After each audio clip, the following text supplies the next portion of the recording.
Welcome to the It's Time podcast with your host, Professor Dale Feinauer from the University of Wisconsin-Oshkosh College of Business Graduate Programs.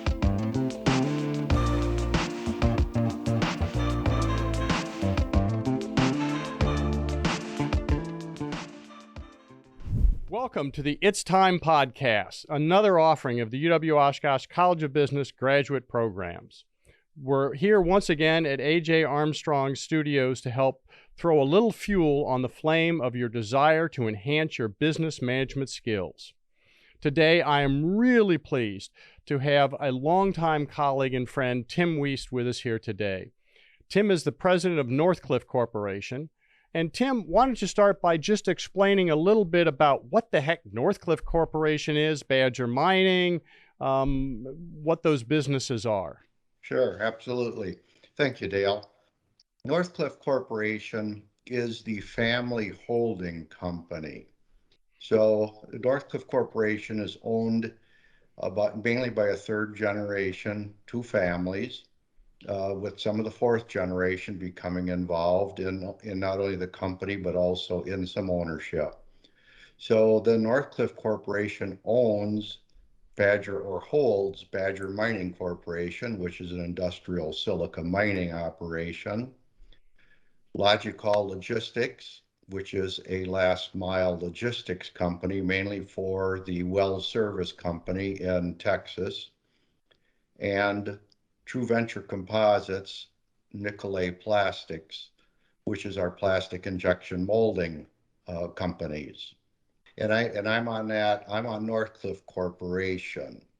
I'm on that with two other individuals. I'm sorry. There's three of us total on the team at Northcliffe Corporation. We serve basically as the pseudo board, if you would. Northcliffe Corporation has a board of directors, but the three of us on the Northcliffe, what we call the resource team, are the ones that work directly with our leadership team, our management teams at Badger Mining Corporation, Logical Logistics, and Nicolay Plastics. And Badger Mining is the legacy is the oldest of these three, of these various entities that Northcliffe owns. And as I understand it, Badger Mining Northcliffe now has, instead of a CEO, you've had this pattern of having multiple individuals, varying numbers, in what many would think of as the office of the CEO. What led the organization to think that made any sense as opposed to having a CEO, and how's it worked out for you? Yeah, I think it really started back when we made the decision to go to a participative management style through the entire company, or the team philosophy, if you would. So as we implemented that in the team or within the company, we also realized that really we should have team throughout the entire organization, not just at the plants or at the production facilities, so to speak. And with that, we undertook the task of developing what we call, instead of a CEO president traditional role, a team that we call a resource team at Northcliffe. So what we did with that is it was a matter of combining what we had as kind of the CEO, president, CFO type traditional roles of the company into that team.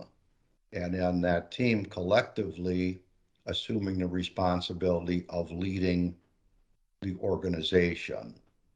So how does that work in practice? The three of you have to do everything together? Do you have some division of responsibilities? How does that work in practice? Yeah, we have some division of responsibilities, yes. So like one of the individuals, Bob Brooks, he handles much more of the financial and accounting area. I am much more in the operations of the company. And then Mike Hess is kind of the operations also, and then research and development. So the three of us, it's kind of a cross pollination, if you would, of the three of us collected, working collectively together. It's a matter of us, really having occasional meetings quite often, um, and making certain that we share a lot of information, what's going on in the company. Now, that's not to say that if, Bob, in the area of accounting, if an issue arises, it's addressed. He doesn't bring it back to the whole team and say, hey, we need to talk about this and how we're going to figure out how to do it. Um, he would take care of that situation or issue, but then we would talk about it also so that we were all in the loop, if you would, on the communication, so that when we hear something, we can also answer questions to people. So that there's delegation, I'm hearing, where individuals have areas of responsibility that they make decisions in, and that information is shared across the group. And then are there some kinds of decisions that all three of you reach consensus on before you move forward? Oh, yes, absolutely. Yeah, quite a few. Um, there'll be again, if it's nothing, immediate that needs to be addressed, we'll get together, we'll talk about it, we'll look at our options, and we'll come to a consensus. Now, the consensus doesn't mean that we all necessarily agree with the final decision that's made, but once we reach a final decision, we all support that decision. So in other words, if two of us feel this is how we should deal with this, but I'm feeling a little bit different, and through the discussions, they convince me that, or we talk about it, and I'm convinced that I feel they're taking the correct path here, that what they're suggesting is the best option, then I support that also. In other words, we don't leave the room and say, well, that was dumb, don't blame me, kind of a thing. So it's a lot of support also. So really the three of us speak as one voice. So the three of you reach consensus. What I'm hearing that means is it may not be your first choice, but it's a choice you can support. And once the three of you have made a decision and you agree to support it, no one outside the room is going to be privy to any disagreements that may have occurred within the room. All three of you lockstep moving forward. That is correct. Yeah, that conversation does not leave our room. As far as everybody knows, we all came to the same conclusion, and that's the way we handle it moving forward. Yeah, we don't walk out of that room and say, well, you know, Mike and Bob decided this, and I don't agree with that. That would just really undermine the whole speaking as one voice and really being in concert as a team. And how long has Badger been using, or now Northcliffe, been using this non-traditional approach to the senior leadership role? It goes back a number of years. I would say it was probably back in the later 80s where it really started, um, where there were two individuals, and I was not one of them at that time, two individuals. Then the team grew to three, and then it was probably in the around the 1994, 1995, Mike Hess and I went into a mentoring role with the then three individuals on the team, because the three individuals were nearing retirement age. So we went through a mentoring program where we would sit in on their meetings. We would get to be part of the decision. Um, so we would kind of learn how the three of them had worked as one body. And so then it was the five of you for a while, and then it evolved, and you two took over. The third individual's been added. You've been doing this for better than 30 years. Safe to say that you think this experiment works? Yes, very safe to say it works. But What's important with it is it most certainly takes the right individuals. In a team type concept, especially when you get into, I would say a little more of the upper management of the company, so to speak. There just isn't room for a lot of big egos. A big ego will most certainly be very difficult in a team setting. In other words, if there were three people and you were attempting to reach a consensus and one person just finally said, I don't care, I'm the CEO, this is the way it's going to be, well, then that shuts the other two down pretty quickly. So most certainly it takes the right chemistry mix of individuals to do this. And I could see where with the wrong end of, or with different individuals, it may not work as well. Within the organization, one of the criticisms I hear, question marks, is, well, doesn't this slow down all the decision making? You need one person who's responsible, who's at the point, who's held accountable, can make decisions quick. It may slow them down a little bit, but we feel it's better in the long run because we made the best decision that everybody bought into. So it may slow it a little bit, but I'm not really sure it does. Um, Most certainly, yes, you could have one person, making the decisions and calling the shots, but then it's that person's call and only that person's call. They don't have the benefit of hearing from possibly from their other team members on the pros and cons of that type of decision. So yeah, it might slow it a little bit, but in the long run, I think it all evens itself out because we look at it as it's the best decision that we could have made. And a somewhat loaded question, but individually, have you found being part of this group of three that has the responsibility to be a good developmental experience, a good experience, or have you found it more frustrating that you don't get to just make the decisions? No, I would say, I mean, well, certainly there can be some frustration, yes.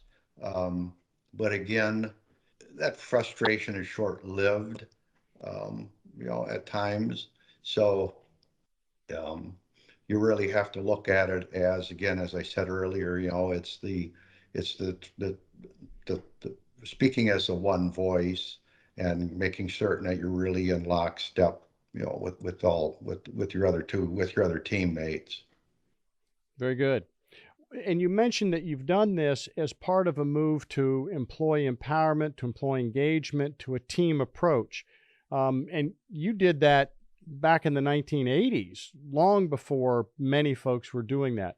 What motivated Badger Mining to take a team approach, and how do you feel that's related to the success the organization has had since then?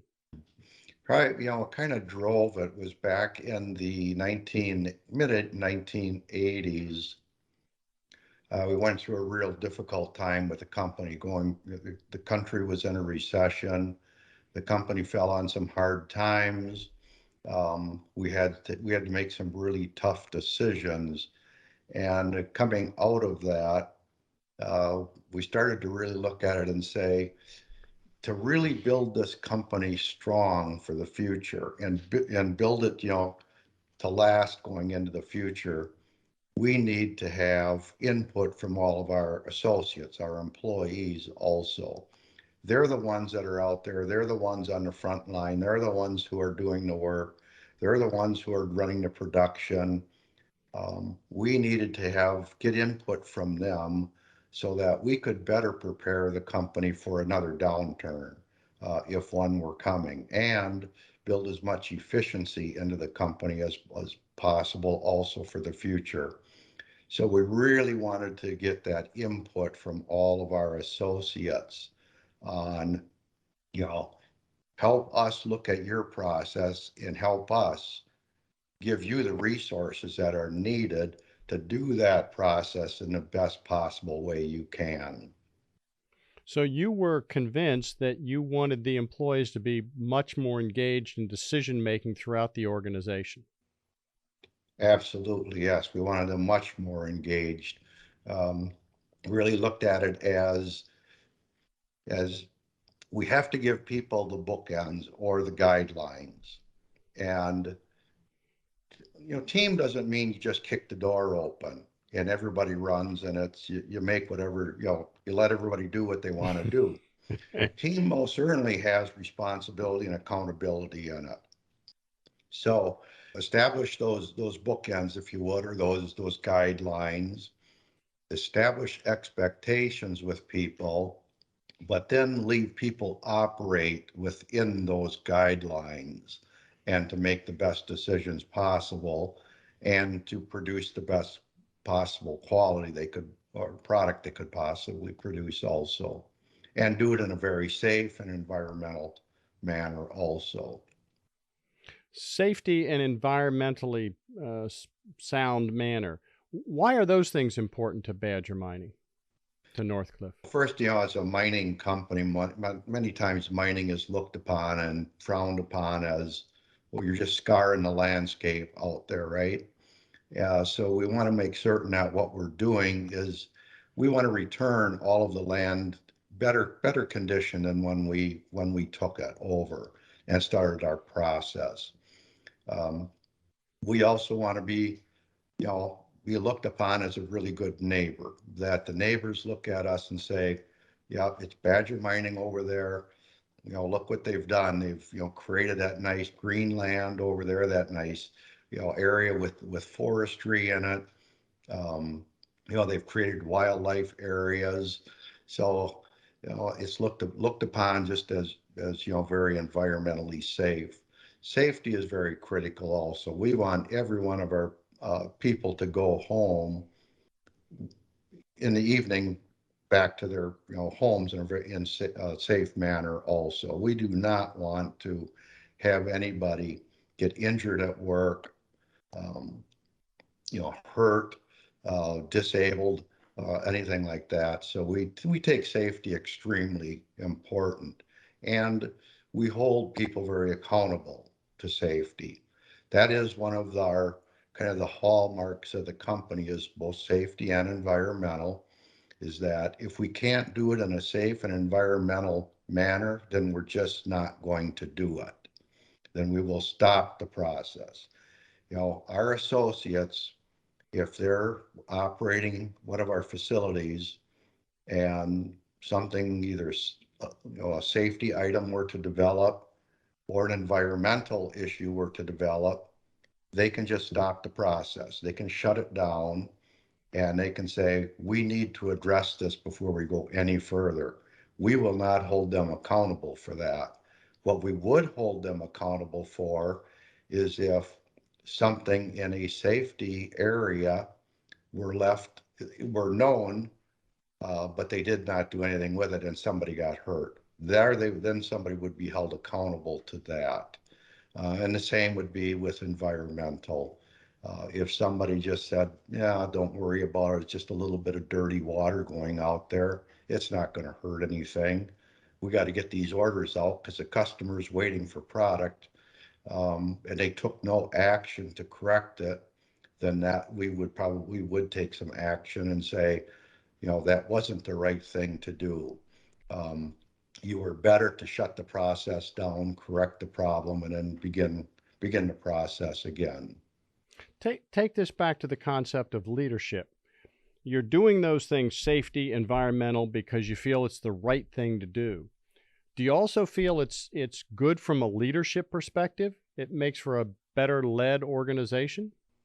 Absolutely. I think, when people come to work and they know, well, when people come to work, they look at a company and they say, uh, I mean, people know stuff. These are small communities that we operate in, and and if the word around the community is, hey, you don't want to go to work for Badger Mining here, I mean, you're going to lose a finger or two working over there. I mean, they just have just a terrible safety record, with their employees, with their associates, or the same thing environmentally.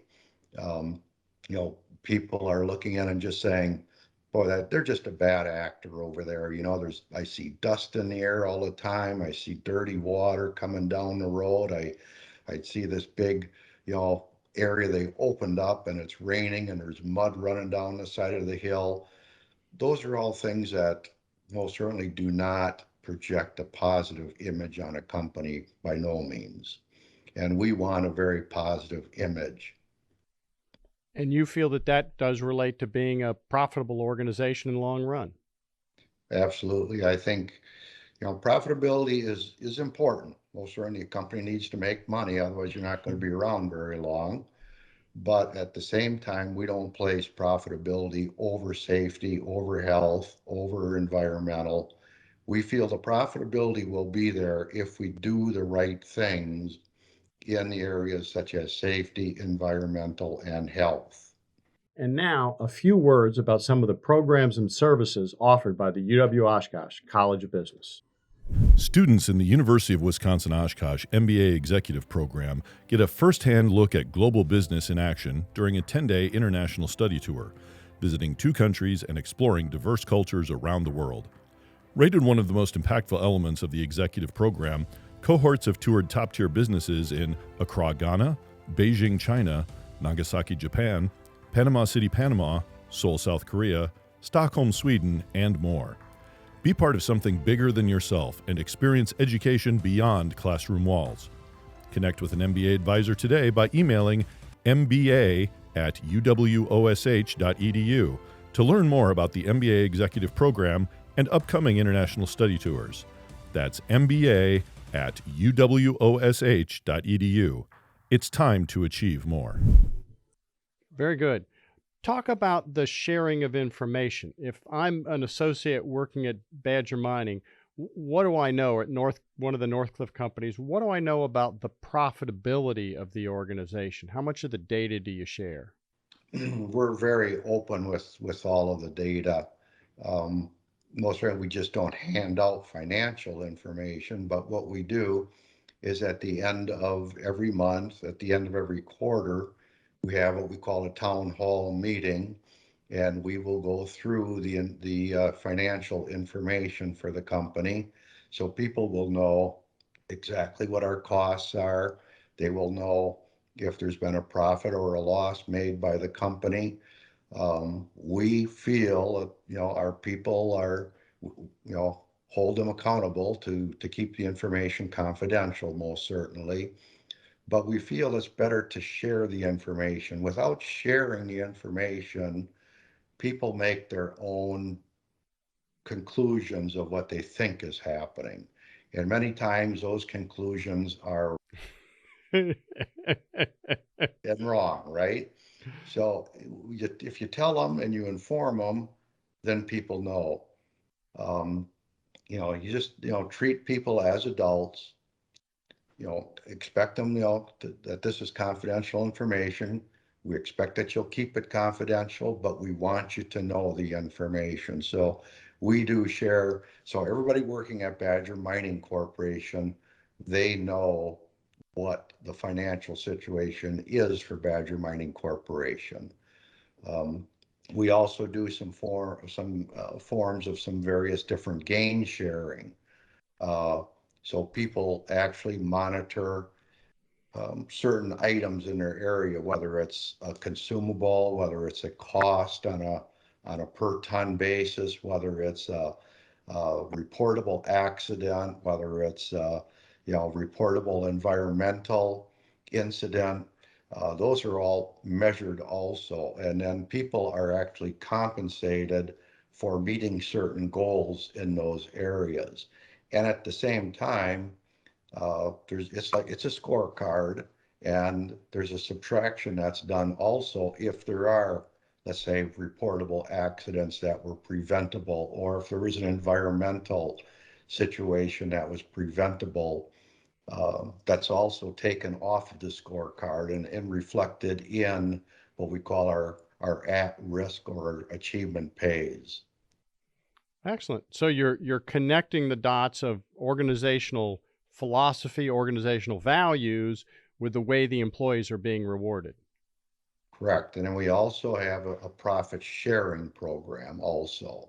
So that what we try to do is get people to understand that what I'm doing here today is a very small part of the operation, perhaps, but everybody adding together what they're doing really contributes to the bottom line. And therefore, the better I do in my area, the more I'm going to receive in my achievement pays, the more I can receive in profit sharing. So we try to tie all of that together so that people just don't look at it and say, well, okay, the company made $100, big deal.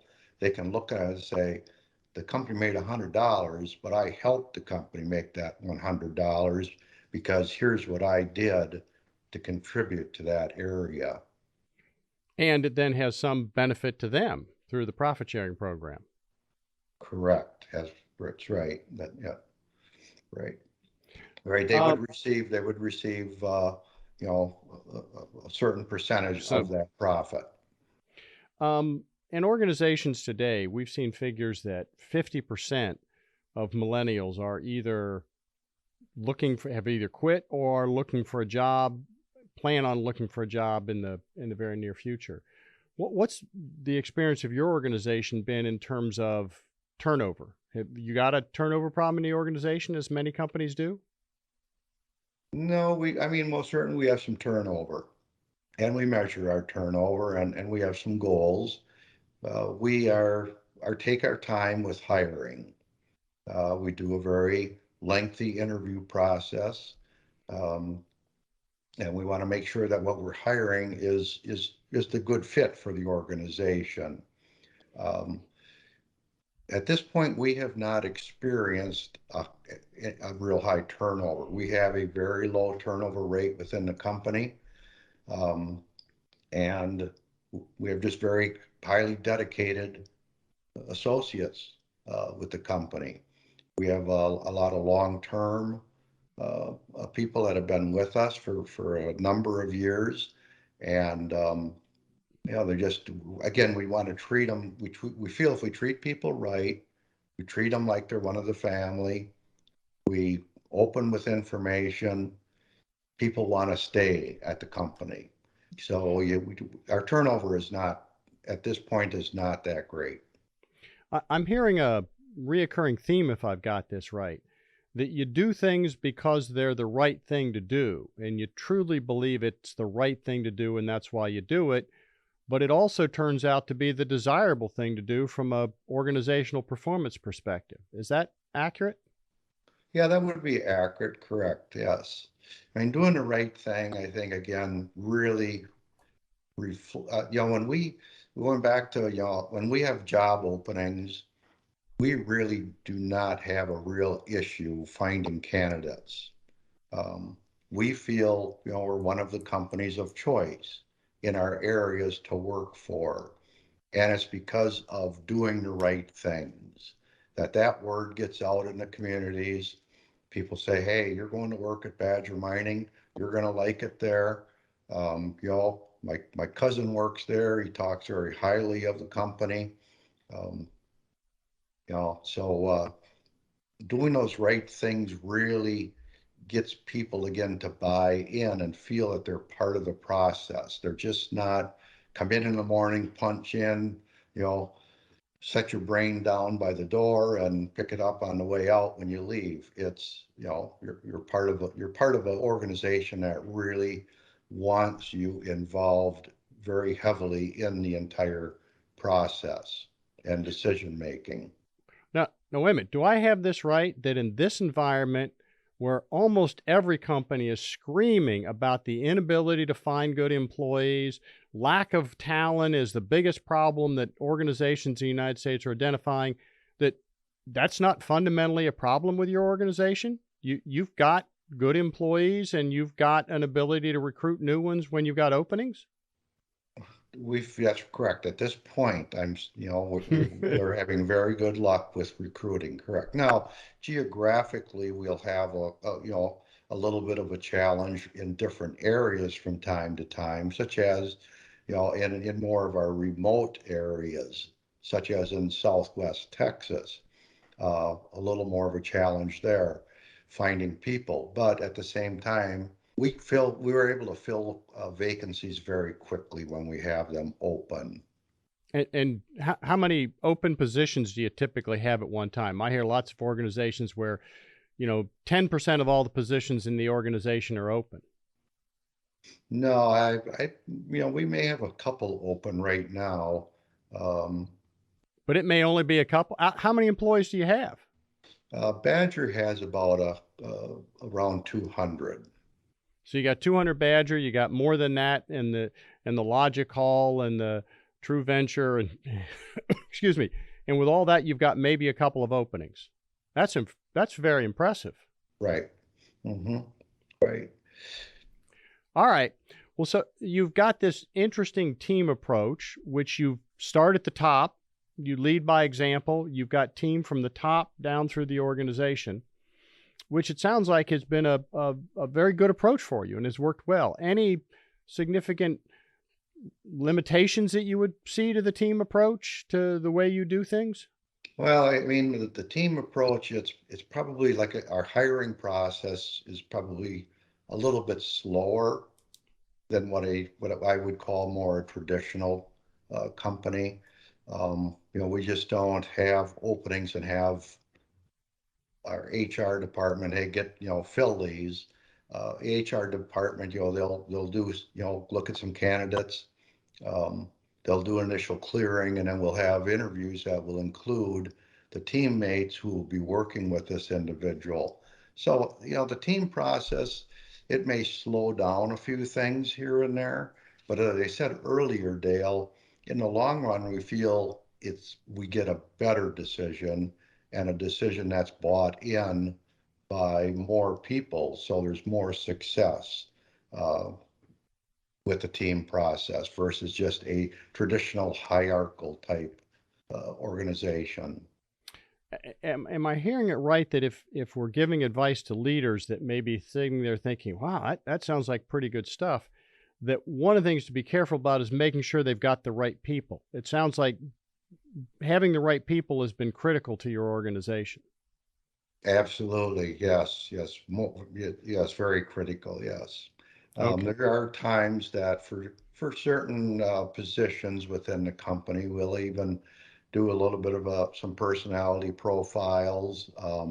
We do team personality profiles. We want to make sure that on a team we have a good balance of individuals, not all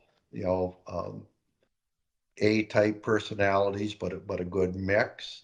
So I mean that's another thing that's important in team process is making certain that you have a really good cross section, I would say, of different individuals on the various different teams, so that everybody is, looking at a situation maybe just a little bit different, but coming to the same type conclusion at the end.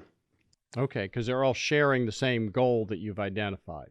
Correct. That would be correct. Excellent. Well, I appreciate this discussion around the way that Northcliffe Badger Mining have been focused and led. Let's think a little bit more about Tim for a minute here.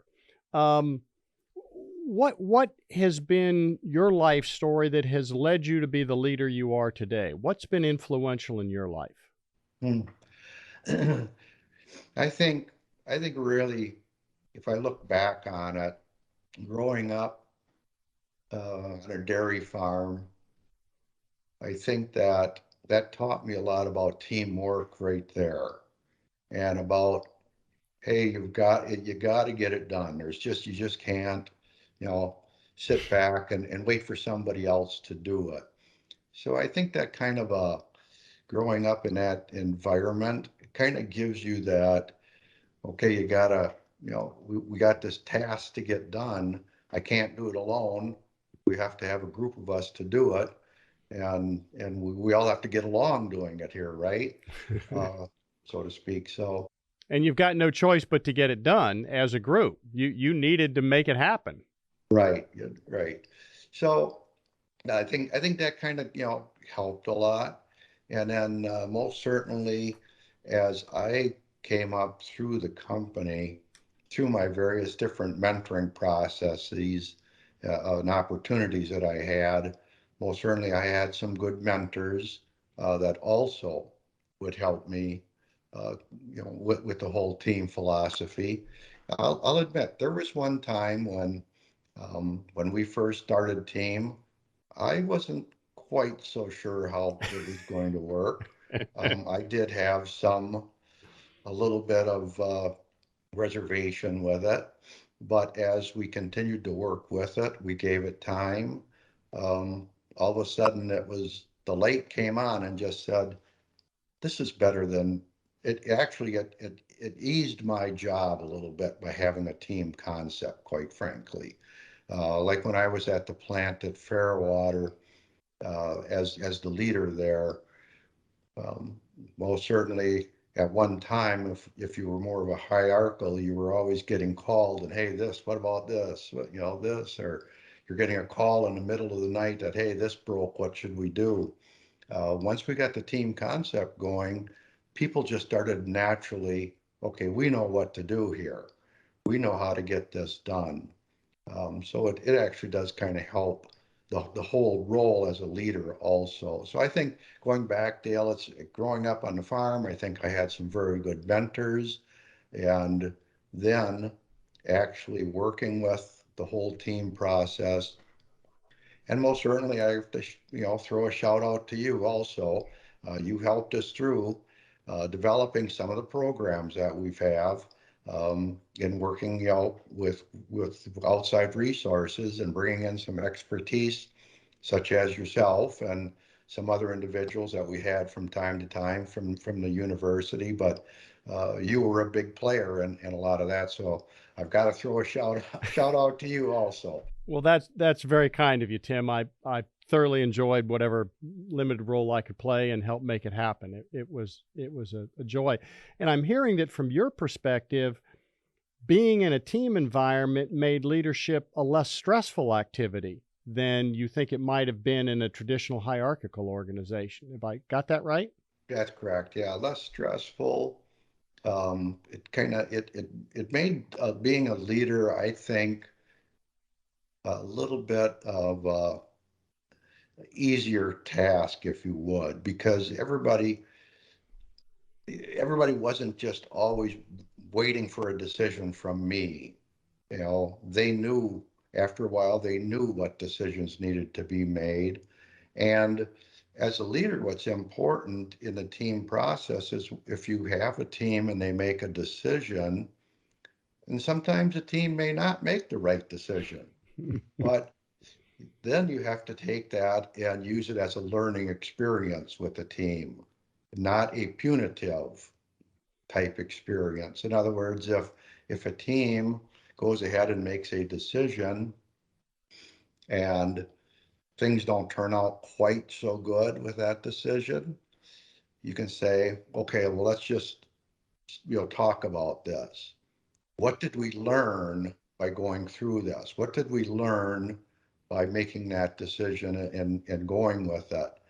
And when you involve everybody in that type of discussion, they also say, okay, next time we know we'll do it just a little bit different. Not because Tim said so, it was because our way just didn't quite work the way we thought it was going to. But we didn't get punished for it. We got actually a little, just a learning experience. It sounds like in your leadership philosophy and your organization's leadership philosophy that mentoring and development are really important concepts. Is that accurate? Absolutely, yes, yes. Mentoring is extremely important, yes.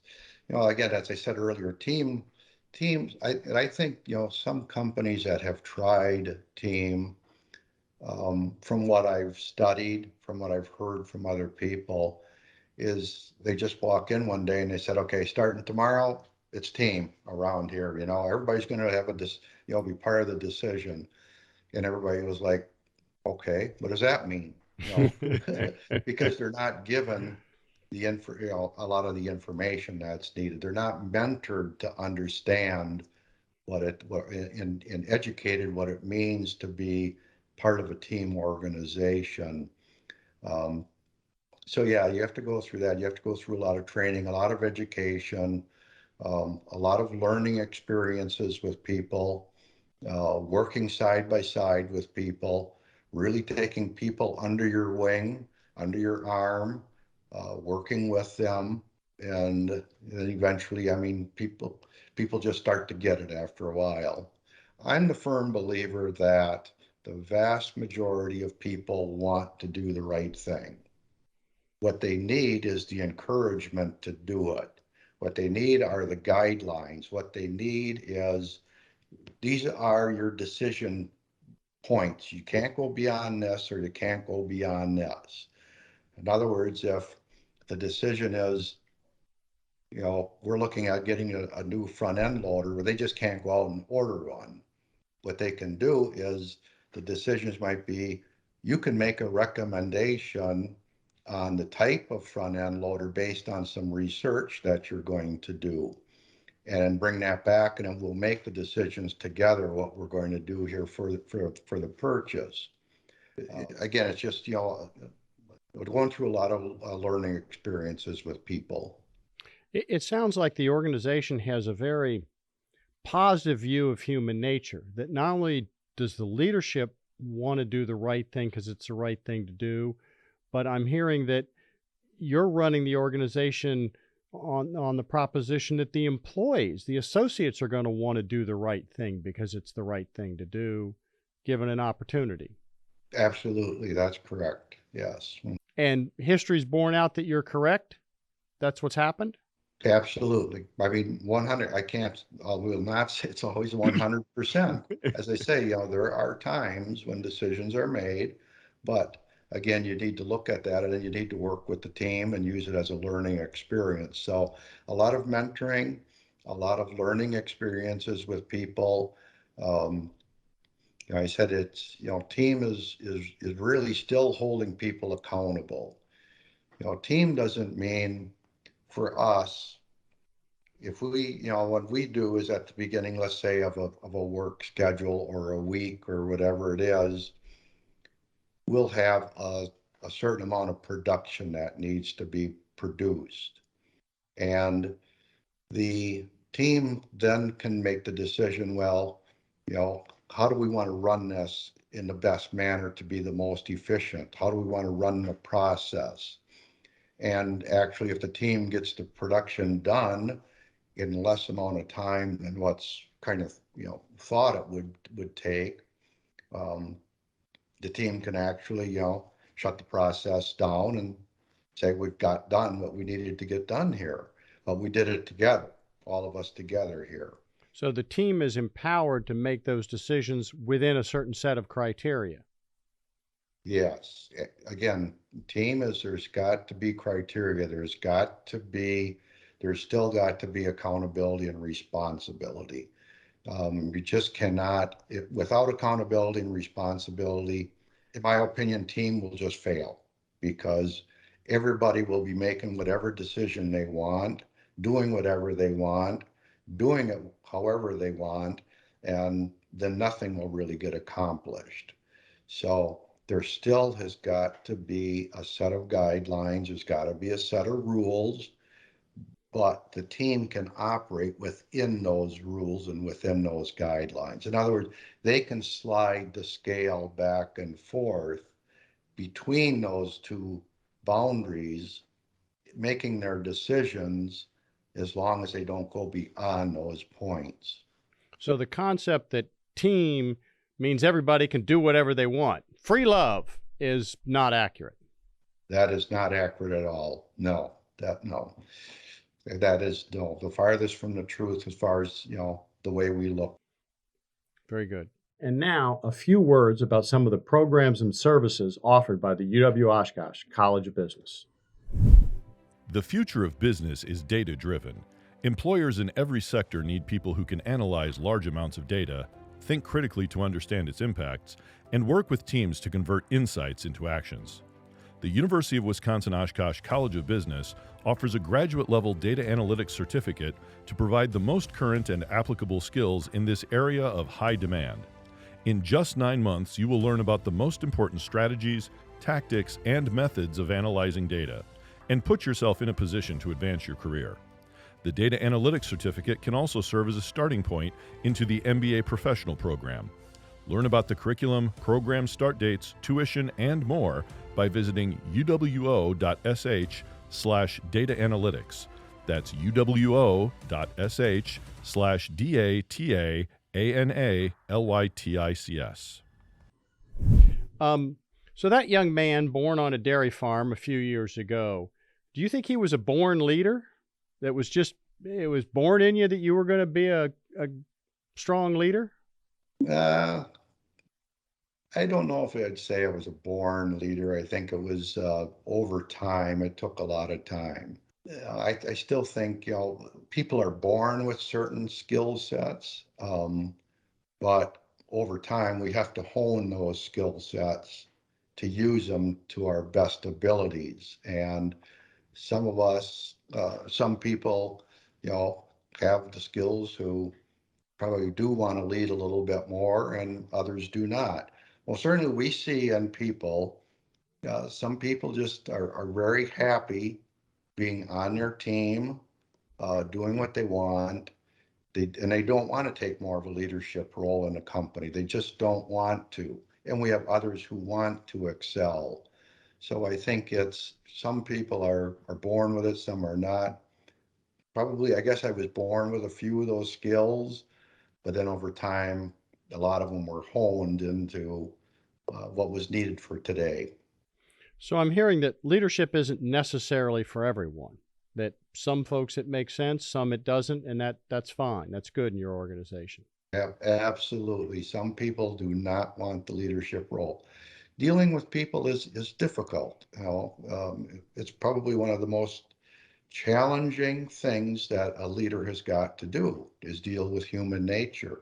You can deal with a piece of machinery, you can deal with a vehicle, those, but dealing with humans are a much different element. And some people, I believe, they just do not, or they're not comfortable doing that, or they're not saying, Joe over there is a friend of mine, and boy, every once in a while we get together, and I don't want to have to ever discipline Joe, because that's gonna hurt our friendship over here.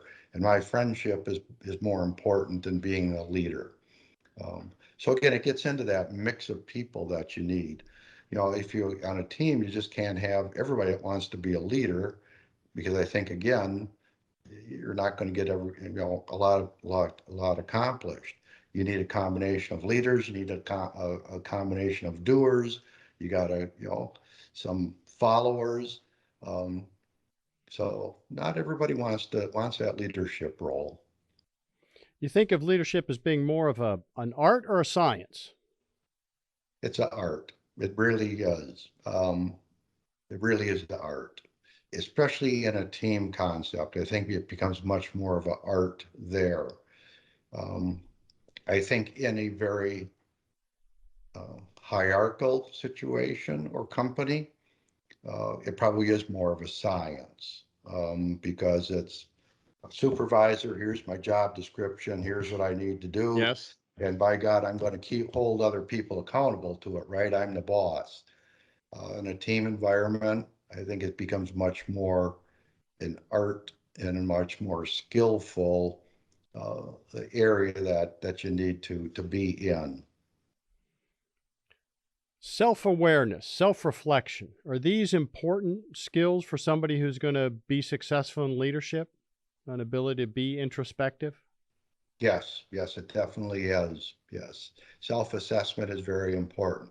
The other thing that we do is we believe very strongly in 360-degree evaluations, so that as a leader, I can get feedback from the people that I'm leading, so they can, give me some feedback and say, we need a little more help in this area, or a little more help over here, or, we're not quite getting enough feedback from you. You left the team go, too far, or left the reins go too far. So I think a lot, yes, both self-assessment and getting feedback from your co-workers and your peers are very important, because we can't, many times how we see ourselves is not how other people are seeing us. Isn't 360 evaluation leaving yourself kind of vulnerable there? You're asking people who work with you and some of the folks that work for you to comment on what they think are your strengths and limitations. Might that be painful to hear? It can be painful to hear, but it's important to hear it and not go back to the people that provided it and said, "You're wrong. That's not me." You have to accept it. You may not agree with it, but you have to accept it. And then you have to self-reflect at that point in time and say, okay, maybe let me think about this here a little bit. Let's not make a knee-jerk reaction here to these comments that I'm getting. Let's think about this. Let's do a little self-assessment, think it through, and say, you know what? I understand it now. Now I get where they're coming from with these comments. But Um, yes, it does leave you open, and it's difficult for some people to listen to that, to hear those comments. And it's important that the people that are providing the feedback, it has to be constructive feedback, but it's important that they also understand that there's not going to be any retaliation here for making good, constructive feedback. This is not going to be used, like I said, to go back to the person and say, well, guess what? You're going to the night shift now. You said all that stuff about me, and that again, that would just completely erode the entire team process within the company. so there's a large amount of trust that has to occur within the organization as you're engaging in these processes. Yes, correct. That is correct. Yeah, people have got to trust that you're going to take, you're going to listen to what they have to say, and you're going to take it as useful information. You've got a lot on your plate, Tim. I know you a bit here, and there's a lot going on. A lot in terms of running the organization. You've got family, you've got children, you've got extended family. How do you take care of Tim? How do you carve out time? How do you put self-care on the list? I guess you just have to figure out. You just have to do it. As I say, all work, no play. Well, that's no fun. You gotta have a good balance in your life, and you have to really look at it and say, am I being fair to my family? Am I giving them enough time? Am I giving myself enough time?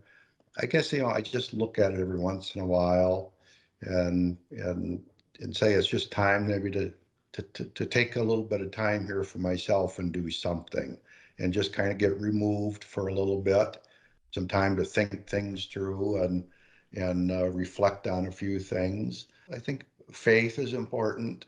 I'm not going to get into a preaching or anything like that, but I think faith is important, and having a belief, is also very important in one's life. But especially when you're in a company where things are changing very rapidly, it's growing very rapidly. A person can most certainly find themselves spending way too much time at work and not enough time for themselves, um, which can be a bad thing, or vice versa. If you're not spending enough time at work and giving yourself too much time, that can be a bad thing also. So it's just every once in a while reflecting on it, and just taking some time here and there to kind of rewind and unwind. And Take care of yourself. You had mentioned that you try to be excuse me, you try to be very thoughtful about hiring decisions. I'm assuming that translates into also being thoughtful about who you move into a leadership role within the organization. What do you look for in someone to say, yeah, I think they're moving into a leadership role would be a good thing. I think they got a shot. mhm.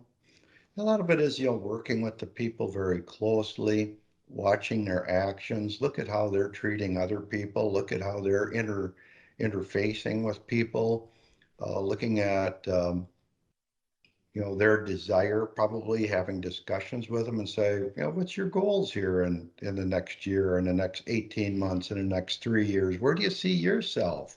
And how can we help you get to that point? And then helping them do some self-assessment. There's been times I've had some people, they were like, I'd really like to, be in a leadership role. And after you work with them for a while and you do some assessments and you do some evaluations and you do some coaching with the individual, you get to a point you just say, you got to sit down with them and just say, Joe, I just don't think this is going to work for you. Here's how I'm seeing it. But what's interesting, I would say that if you work with people long enough and they really understand what it takes to be a leader, that many people at some point will actually come and say, this just isn't for me. I've had more of those situations where you've given people a lot of time, worked with them a lot, you've looked for their strong points, but then they'll come back and they'll just say, this just isn't going to work. It's too stressful. It's not what I want to do. So really look for that person who, it's not necessarily the person who's out there and just drive every day. It's the person who's out there that really wants to learn, the person who really looks at a big picture, the person that is open to good constructive feedback, the person who cares about other people. I think those are all pretty good characteristics of a leader. We feel we can hire, or I'm sorry, if we hire a person with the right characteristics, we can teach them how to run one of our plants. That's more fundamental in nature, right? Instead of looking to hire somebody who's an experienced operator or something like that, they may come in and not be a good fit with the team. We want to get that good fit. So, just looking at a lot of those characteristics in people, but over time. And I'm hearing much more of a focus on cultural fit than technical skills. Correct. That's correct. For many of our jobs, that is correct. Now, don't get me wrong. I mean, there's jobs within the company, you've got to have some technical skills also. But again, we're very careful hiring there also to make sure that, there's going to be a good culture fit. But yes, we really look for the culture fit first. Very good. Culture fit. Once we have the culture, we can train the person how to do the work. To us, that's the easy part, is training them how to do the work. Trying to train them on the culture is a much bigger challenge. Okay. Well, Tim, I thank you very much for your time today and talking to us about the interesting and unique management approach, leadership approach that you've got in your organization and your own leadership journey. Thank you very much, Tim. Thank you. And I want to thank all of you for listening to another podcast, It's Time podcast from the University of Wisconsin-Oshkosh College of Business graduate programs. And I look forward to having you on another podcast in the future. Thank you all very much. It's Time is a production of the University of Wisconsin-Oshkosh College of Business graduate programs in association with Venture Project Studios. Executive producer, Aaron J. Armstrong. Host, Professor Dale Feinauer. Creative Director, Madison Potratz. Director of Photography, Elazar Kloon. Audio and Video Editor, Elazar Kloon. Marketing Strategy, Tara Larson. Social Media, Anwar Mahana. A special thanks to L Creative, Top View Media, Michael Patton, and the University of Wisconsin-Oshkosh College of Business graduate programs.